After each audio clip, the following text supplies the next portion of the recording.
दोस्तों, आज के समय में उड़ीसा उन भारतीय राज्यों में शुमार है जो पिछले कुछ वर्षों में काफी तेजी से ग्रो कर रही है। यह खूबसूरत राज्य समुद्र तट पर बसा है और इस राज्य की तटरेखा बंगाल की खाड़ी से मिलती है।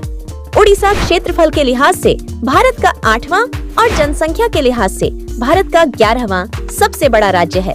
दोस्तों, उड़ीसा को भारत का खजाना भी कहा जाता है क्योंकि इस राज्य में दर्जनों बहुमूल्य खनिज का भंडार है।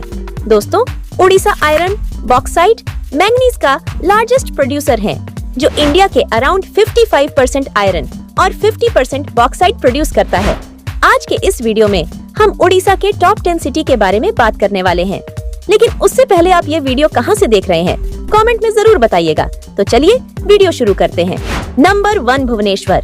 दोस्तों, भुवनेश्वर न सिर्फ उड़ीसा की राजधानी है बल्कि यह उड़ीसा का आर्थिक, शैक्षणिक और सांस्कृतिक हब भी है।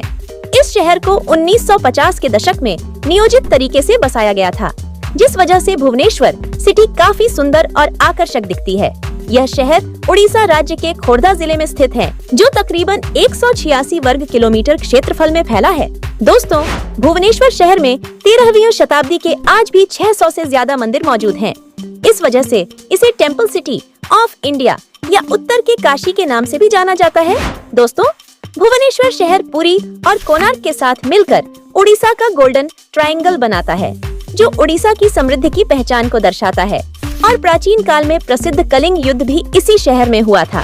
वर्तमान समय में इस शहर में अनेकों IT कंपनियां, एजुकेशन इंस्टीट्यूट और टूरिस्ट पैलेस मौजूद हैं, जिसके चलते इस शहर की अर्थव्यवस्था तेजी से ग्रो कर रही है। और इस शहर में लगभग 4000 एकड़ में उड़ीसा इन्फो वैली जैसे बड़े ITSIZ मौजूद हैं, जो दुनिया भर की IT कंपनियों को अपनी तरफ आकर्षित कर रही है। साथ ही साथ इस शहर में बीजू पटनायक इंटरनेशनल एयरपोर्ट जैसे एयरपोर्ट की भी सुविधा मौजूद है, जो इसे और भी आधुनिक और विकसित शहर के रूप में पहचान दिलाती है। नंबर 2, कटक। दोस्तों, कटक भुवनेश्वर से पहले उड़ीसा की राजधानी रह चुकी है और वर्तमान समय में उड़ीसा की आर्थिक राजधानी के रूप में जानी जाती है। यह शहर लगभग 192.5 वर्ग किलोमीटर एरिया में फैला हुआ है। वर्तमान समय में इस शहर को मिलेनियम सिटी और सिल्वर सिटी के तौर पर भी जाना जाता है, क्योंकि इस शहर में चांदी की नक्काशी यानी चांदी से बर्तन, मूर्ति और जेवर बनाने का कार्य बड़े पैमाने पर किया जाता है। दोस्तों, इस शहर की अर्थव्यवस्था मुख्यतः पर्यटन और वाणिज्य पर आधारित है। यहाँ के प्रमुख उद्योगों में स्टील प्लांट, पावर प्लांट और ऑटोमोबाइल शामिल है। कटक शहर में ही नेताजी सुभाष चंद्र बोस ने जन्म लिया था और उनके घर को वर्तमान में एक स्मारक के रूप में पर्यटकों के लिए खुला रखा जाता है। इसके अलावा इस शहर में बाराबती इंटरनेशनल स्टेडियम जैसे बड़े क्रिकेट स्टेडियम मौजूद है, जहां क्रिकेट के अलावा फुटबॉल मैच का भी आयोजन किया जाता है। दोस्तों, कटक में बाराबती किले के खंडहर, चंडी मंदिर और नेताजी सुभाष चंद्र बोस मेमोरियल जन्म स्थान संग्रहालय जैसे प्रमुख पर्यटन स्थल हैं। नंबर 3, राउरकेला। दोस्तों, राउरकेला शहर ओडिशा के सुंदरगढ़ जिले में स्थित है। यह ओडिशा का दूसरा सबसे बड़ा शहर है। राउरकेला को इस्पात नगर या स्टील सिटी के नाम से भी जाना जाता है। यह शहर ब्राह्मणी और दक्षिण कोयल नदी के किनारे बसा है। लगभग 157 वर्ग किलोमीटर एरिया में बसा राउरकेला शहर एक उच्च खनिज भंडार वाला क्षेत्र है और भारत में स्टील अथॉरिटी ऑफ इंडिया के सबसे बड़े इस्पात कारखानों में से एक कारखाना यहाँ भी स्थित है। ये शहर पश्चिमी ओडिशा का educational technology and medical research का हब भी है और इसके अलावा इस शहर में Biju Patnaik international hockey stadium और Birsa Munda international hockey stadium जैसे बड़े स्टेडियम भी मौजूद है, जिसमें से Birsa Munda international hockey stadium को साल 2023 में गिनीज वर्ल्ड रिकॉर्ड्स द्वारा दुनिया के सबसे बड़े पूरी तरह से दर्शकों को बैठने वाली हॉकी स्टेडियम के रूप में मान्यता दी गई है। नंबर 4, बेरहामपुर। दोस्तों, बेरहामपुर को ब्रह्मपुर के नाम से भी जाना जाता है। यह शहर उड़ीसा के पूर्वी तट पर गंजम जिले में बसा है। लगभग 86.82 वर्ग किलोमीटर के क्षेत्र में फैला यह शहर ओडिशा के सबसे तेजी से बढ़ते शहरों में से एक है और राज्य के साथ साथ पूर्वी भारत के व्यापारिक केंद्र के लिए भी जाना जाता है। ब्रह्मपुर अपने स्ट्रीट फूड, सिल्क की साड़ियाँ और ऐतिहासिक मंदिरों के लिए भी प्रसिद्ध है। ब्रह्मपुर को ओडिशा की खाक राजधानी और भारत के रेशम नगरी के रूप में भी जाना जाता है। ब्रह्मपुर अपनी अनोखी ओडिया संस्कृति के कारण राज्य की संस्कृति का एक महत्वपूर्ण केंद्र रहा है और ब्रह्मपुर शहर में समय समय पर कई ओडिया और तेलुगु साहित्य सम्मेलनों का आयोजन किया जाता है। नंबर 5 संबलपुर। दोस्तों, संबलपुर महानदी के तट पर बसा उड़ीसा का 5वां सबसे बड़ा शहर है। संबलपुर हैंडलूम टेक्सटाइल इंडस्ट्री के लिए पूरे दुनिया में काफी प्रसिद्ध है। दोस्तों, यहाँ की हस्त सिल्क साड़ियाँ पूरे दुनिया में संबलपुरी साड़ी के तौर पर जानी जाती है।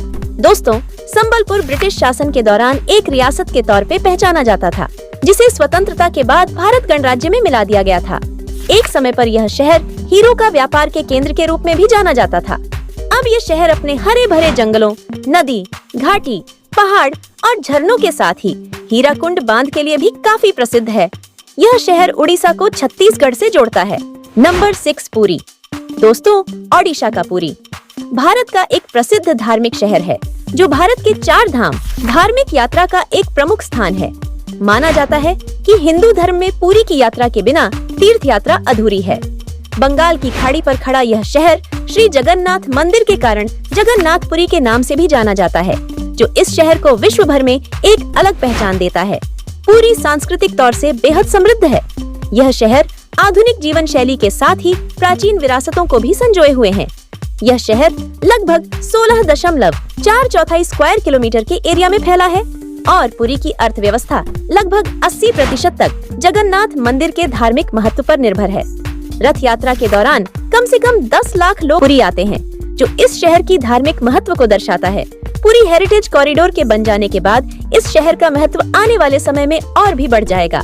नंबर 7 बालासोर। दोस्तों, बालासोर शहर का वास्तविक नाम भगवान शिव के अंश बालेश्वर के नाम पर पड़ा है, जिसे मुगलों के द्वार में बदल दिया गया और अब वर्तमान समय में बालेश्वर को बालासोर के नाम से जाना जाता है। यह शहर खास तौर पर अपने मंदिरों के लिए जाना जाता है, जिसकी नक्काशी व वास्तुकला बेहद शानदार है। इसके अलावा यहाँ की लोक संस्कृति और पारंपरिक खान पान भी काफी प्रसिद्ध है और इसलिए मौजूदा समय में इसे उड़ीसा का सांस्कृतिक केंद्र माना जाता है। यह शहर कुल 68 वर्ग किलोमीटर में फैला हुआ है। यह शहर मुख्य तौर पर चांदीपुर समुद्र तट के साथ चांदीपुर में होने वाले विभिन्न प्रकार के मिसाइलों के परीक्षण के लिए भी प्रसिद्ध है। नंबर 8 भद्रक। दोस्तों, भद्रक शहर का नाम माँ भद्रकाली के नाम पर पड़ा है, जिनका एक मंदिर यहाँ सालंदी नदी के किनारे स्थित है। यह शहर प्राचीन नहीं है और पहले बालेश्वर जिले का ही हिस्सा हुआ करता था, जिसे साल 1993 में प्रशासनिक सुविधाओं के चलते एक अलग पहचान मिली। मौजूदा समय में ये शहर कुल 31 वर्ग किलोमीटर में फैला हुआ है। भद्रक शहर का ओडिशा और देश की अर्थव्यवस्था में भी खास योगदान है। यहाँ की ज्यादातर आबादी वैसे तो कृषि पर निर्भर है, लेकिन यहाँ कई बड़े उद्योग और स्वरोजगार का व्यापार भी है, जो यहाँ के लोगों को आत्मनिर्भर बना रहा है। यह शहर तेजी से ओडिशा का कमर्शियल सेंटर बनता जा रहा है। नंबर 9 बारीपदा। दोस्तों, बारीपदा शहर को उड़ीसा का दूसरे पुरी के रूप में भी जाना जाता है। यह शहर मुख्य रूप से मयूरभंज जिले में स्थित है और यह शहर अपनी सुंदर संस्कृति और मनमोहक प्राकृतिक दृश्यों के लिए मशहूर है। बारीपदा की रथ यात्रा को भव्यता और धार्मिक उत्साह के मामले में पुरी की रथ यात्रा के बाद दूसरा सबसे बड़ा रथ यात्रा माना जाता है। दोस्तों, बारीपदा में कई ऐतिहासिक मंदिर भी है, जिनकी वास्तुकला पर्यटकों को खासा आकर्षित करती है। ये शहर कुल 33 वर्ग किलोमीटर में बसा है। अर्थव्यवस्था को देखें तो बारीपदा कई वन्य आधारित उत्पादों जैसे लकड़ी आदि का घर है। ये शहर अपनी कला और संस्कृति के लिए खासा लोकप्रिय है। बारीपदा को ओडिया फिल्म इंडस्ट्री का फिल्म सिटी भी कहा जाता है और उड़िया फिल्म उद्योग के लिए कई प्रसिद्ध सितारे बारीपदा से ही हैं। नंबर 10 बलांगीर। दोस्तों, बलांगीर शहर उड़ीसा का महत्वपूर्ण सांस्कृतिक व्यवसाय केंद्र है। यह शहर प्राचीन मंदिरों, तीर्थ स्थलों और प्राचीन काल से रहने वाले यहाँ के जनजातीय लोगों के लिए प्रसिद्ध है। लगभग 31 स्क्वायर किलोमीटर में फैले इस शहर की प्रमुख आर्थिक निर्भरता खेती पर है। उसके अलावा यहाँ टेक्सटाइल और फूड प्रोसेसिंग से संबंधित उद्योग भी है। यहाँ की संस्कृति यहाँ के त्योहारों में नजर आती है। जनजातीय क्षेत्र होने के बावजूद बलांगीर आज उड़ीसा के विकसित होते शहरों में से एक है। बहरहाल, इस वीडियो में इतना ही। आप इनमें से कौन से शहर में रहते हैं, कमेंट में बताना। मिलती हूँ अगली वीडियो में।